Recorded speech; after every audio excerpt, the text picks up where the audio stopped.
Needless to say, within 2 days after hitting Korea, we were in battle.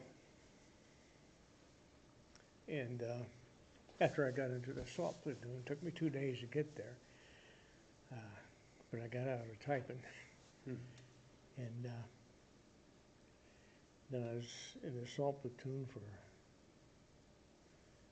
I believe it was about 10 months.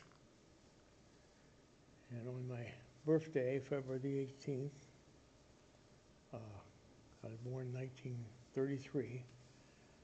I went in as February the 18th, 1932. Slight error.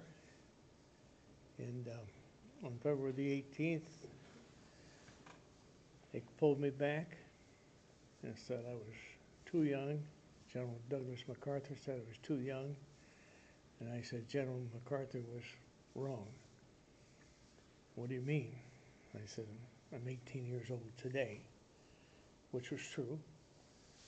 And so consequently, they sent me back again, a little bit further. I think it was either Mason or Pusan.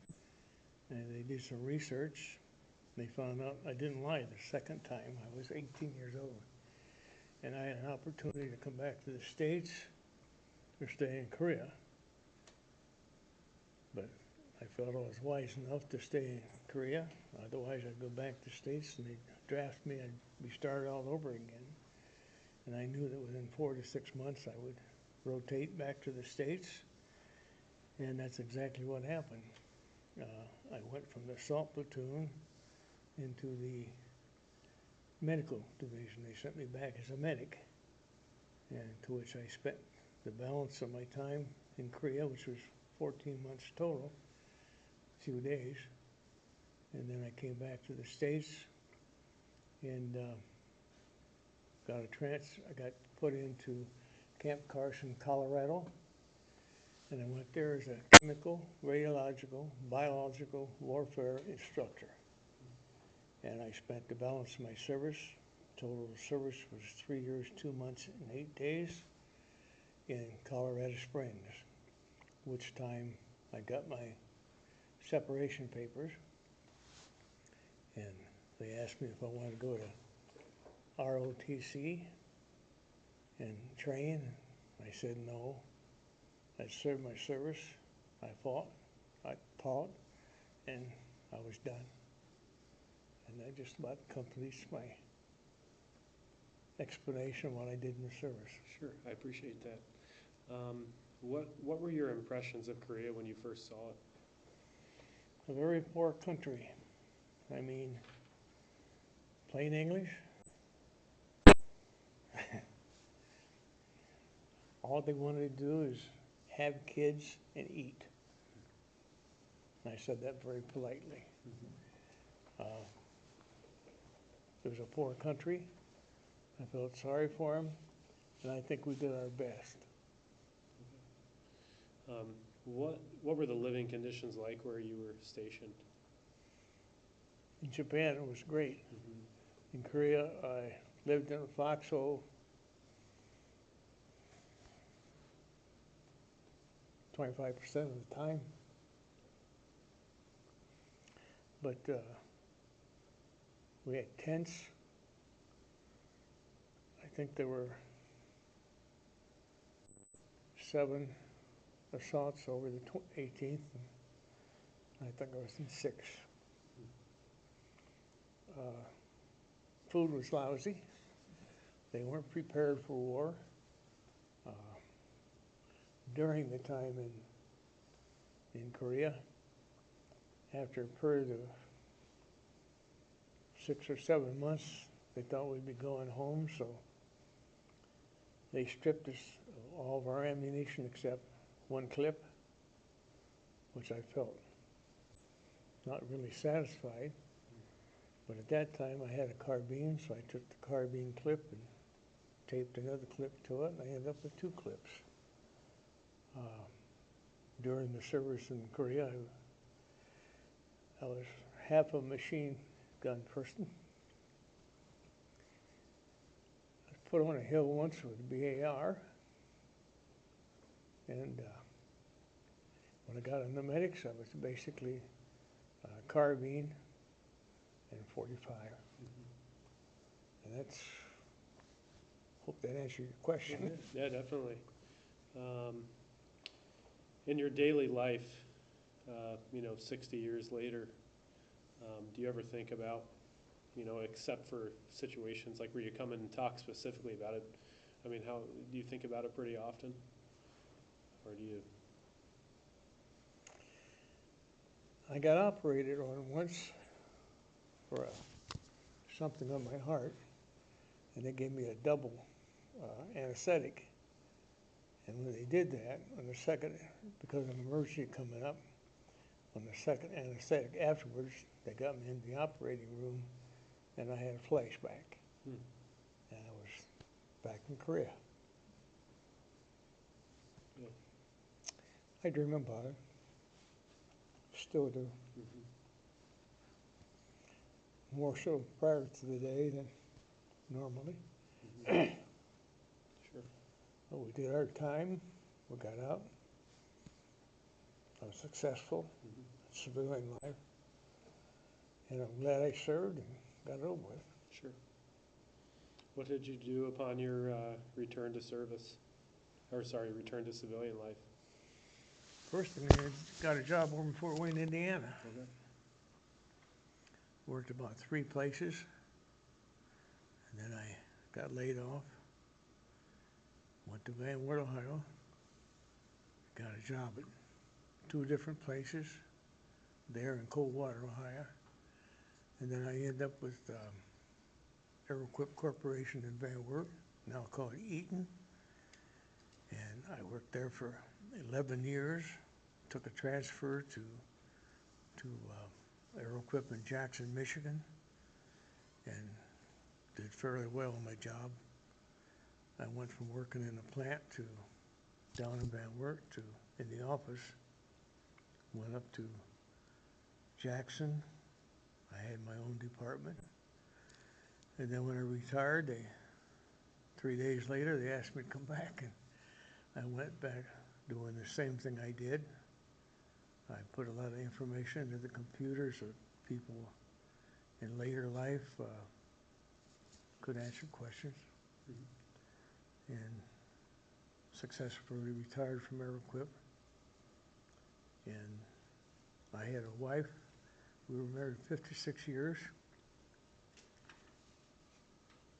She had Alzheimer's 17 years. Passed away. And I stayed in Van Wert. Met a real good friend. They used to work at Aeroquip when I worked at Aeroquip. And to this day, I'm very happy. Well, thank you. Do you have any message to those, including future generations that will listen to your interview? Do you have anything specific that you want to tell anybody about your experience or the legacy of Korean War veterans? When I went in and joined the service at the age of 16, I lied to my age, of course, but I looked toward the service as being a place to retire from. And during an R&R trip to Japan, rest and recuperation, they call it, I came back to Korea to go back to my outfit. And when I got back in Korea, I saw there was 3 enlisted officers and called back into the Korean conflict, and I changed my mind, decided I had enough, and once I got out, I wasn't going to retire from the service. Now I wish I had but that's over with. Yeah. All right. Do you want to share any of the history of the materials that you're going to submit pictures of to the database? Tell us a little bit about why they're important to you, or some of the pictures are the medals I achieved. I got the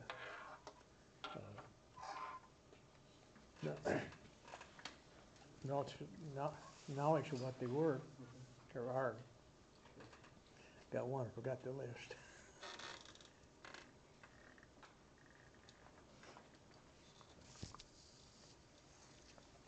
but they consist of a good conduct medal. I did not get these incidentally until 2004. I thought they looked kind of newer. When I came back to Van Wert, they said uptown that people should come in and request medals they had not received. I didn't know what I received and what I didn't. But I ended up with a Good Conduct Medal, Army of Occupation Medal, and Japan Clasp, National Defense Service Medal, a Korean Service Medal, Bronze Star Attachment, Single and Silver Star Attachment, and United Nations Service Medal. Another one I forgot to mention. I got it. Oh, the UN medal? Is that what it was? Yeah. That was the UN, right? Yes, I forgot to mention it, sorry. Yeah, and we'll have pictures of these too, so. And what was this one? Do you remember? We're saying- Korean War Service Medal, okay. The 50th anniversary of the Yeah, war. they sent that, they sent the president at the time from Korea sent a letter, thank you. And I had something happen to me last year. My friend and I went to apple orchard to get some apples. And they were closed at the time. And in comes a preacher on a bicycle, and he stopped there, and they said, "Are they closed?" I said, "No, they're not." And then my friend said that but we can help you get what you need. And he said, "Thank you." And I looked at him, I said, "What nationality are you?" He said, "Korean." I said, "I thought you might have been Japanese." And I said, "Not wakarimasu Nipponese?" I asked him if he spoke Japanese. Well, that's another thing they did. When I got into the medics, they used me as an interpreter between the Koreans and the medical people because a lot of the South Koreans couldn't speak, but they understood Japanese, and I knew a little bit of Japanese from 8 months in Japan. But getting back to this preacher,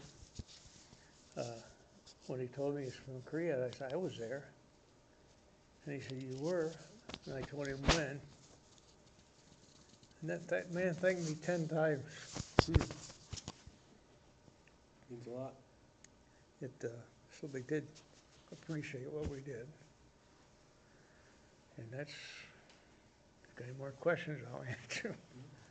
I mean, unless there's anything specific else that you'd like to share, I think that was really good. I'm glad I did what I did. I don't like to keep thinking about it. And I'll probably be thinking about it for the next 30 days. But Did you want to share about I that? did have a plaque. Tells the whole story. When I was in the Army, Sergeant Carl E. Meeks, enlisted May the 26th, 1949, to the 25th Infantry Division, 65th Engineer Combat Battalion. It didn't include the medics, it didn't include the other. I was from Van Wert, Ohio, and I was in the medical department, latter part, headquarters company. It's got my serial number, but no need to tell you what that is. I still remember it. I never forget it because I went through the gas stamp explaining it, and they wouldn't let us out until we said our RA 15279-856 for me. You never forget things like that. Sure. All right, Carl, really appreciate it.